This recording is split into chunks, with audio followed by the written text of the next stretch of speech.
Mahadev, Shiva, the great god, worshipped all over India.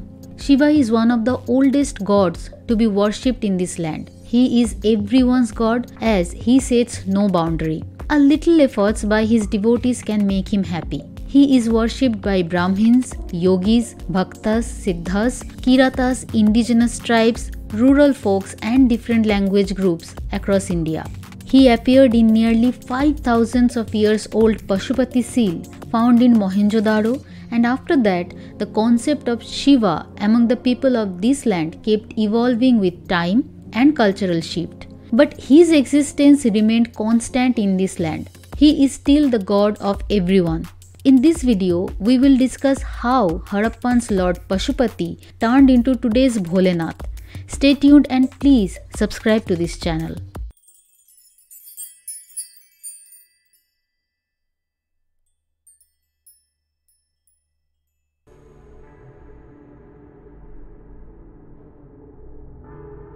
The Pashupati Seal was found in Mohenjo-daro, currently located in Sindh, Pakistan.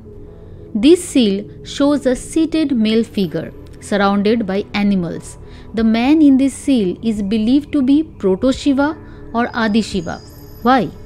Firstly, he is seated in a yogi posture.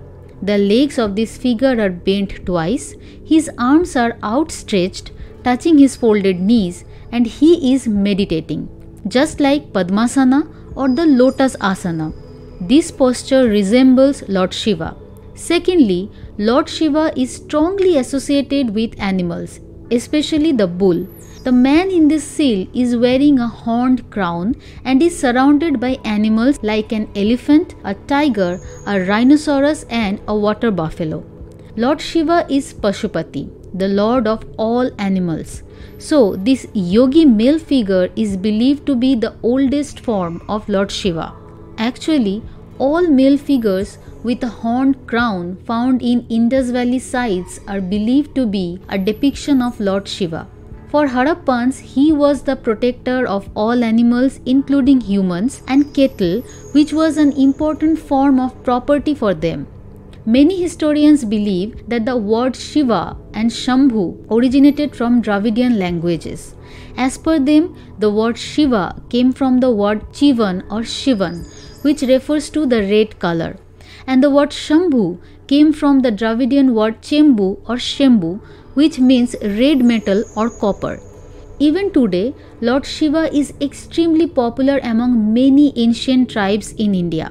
For example, the supreme god of the Santhal tribe is Marangburu, Thakurburu or Mahadev, who in terms of character is quite similar to Lord Shiva. Marangburu is the creator of all living and non-living things in the universe.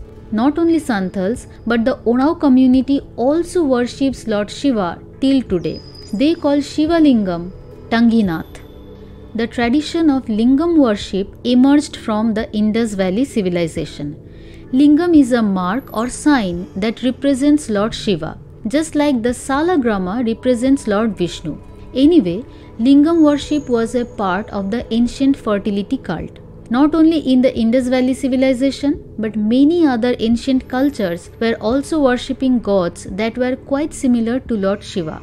For example, Egyptian god Osiris was the god of the afterlife and dead people. At the same time, he was the underworld entity responsible for maintaining fertility. Sounds familiar, right?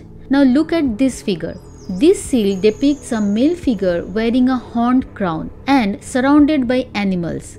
The name of this god is Karnenos, a god of the ancient Celtic and Gallo-Roman religions. He is surrounded by stags, horned serpents, dogs and bulls. This figure is strikingly similar to the Pashupati Seal. Therefore, it can be said that gods very similar to Lord Shiva were being worshipped in many places across the ancient world.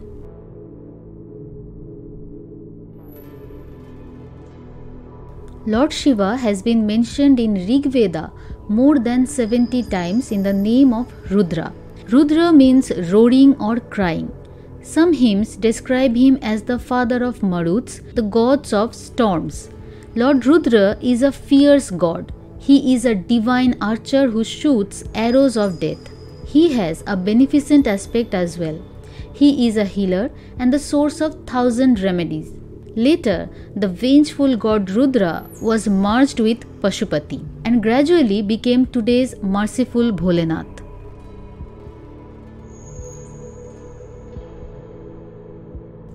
In the later Vedic period, we can see that Lord Shiva is becoming one with the Vedic god Rudra. In Yajurveda, Rudra appeared as a protector who slayed many asuras and destroyed Tripura, the mythical cities of 3 Asur brothers. The Krishna Yajurveda contains a very famous hymn about Lord Rudra, the Rudra Prashna.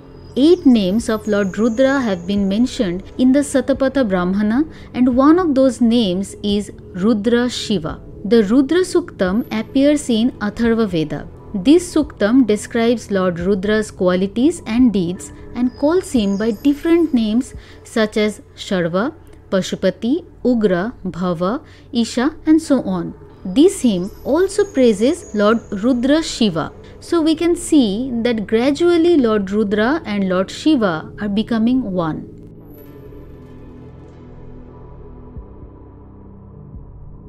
During the period of the Upanishads, Lord Shiva became one of the most popular gods of the Vedic people. The Svetashvara Upanishad, which is considered the philosophical foundation of Shaivism, talks about the supremacy of Lord Shiva. This Upanishad describes Lord Rudra as the source of the divine power of all other gods and goddesses. As per this text, Lord Rudra is the absolute Brahman or the supreme being, and he resides in all living creatures as their Antaratman. He is the oldest one as he witnessed Hiranyagarbha being born. He protects the entire universe.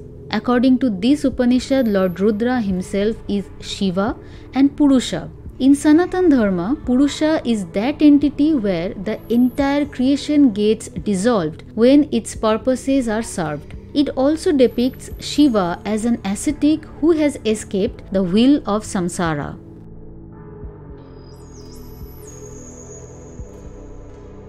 Puranas that are dedicated to Lord Shiva are known as Shiva Purana. As per Shiva Purana, Lord Shiva himself is the supreme soul or Brahman. Shiva Purana portrays Anjali Putra Hanuman, who is one of the main characters of Ramayana, as an aspect of Lord Shiva. In Puranas, we can find the reference to Lord Shiva getting married to Parvati, the sacrifice of Daksha, the account of Shiva becoming Nilkantha, the death of Andhaka, and the destruction of Tripura. The most important Shiva Puranas are Vayu Purana, Matsya Purana, Brahmanda Purana, Skanda Purana, Linga Purana, Vamana Purana, and of course Shiva Purana.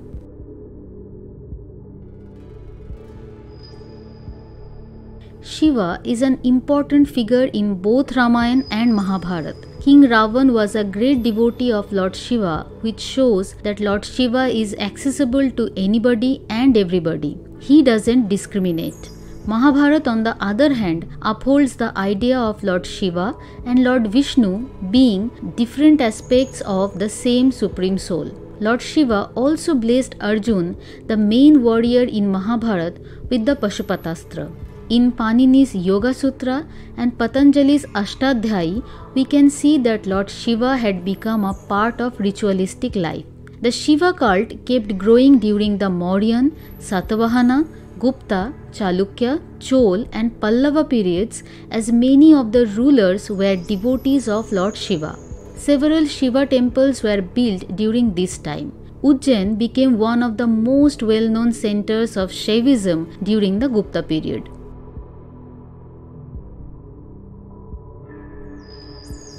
Shaivism played a crucial role in spreading awareness about Lord Shiva and his principles. Shaivism as a tradition is pretty old, and even today this tradition continues. Some of the important Shaiva communities are Shibis, Pashupatas, Kapalikas, Ajivikas, Nayanars, Veershaiva and Kashmiri Shaivism. To all of these communities, Lord Shiva is the ultimate reality, and Kashmiri Shaivism promotes the idea of Shiva-centric monism.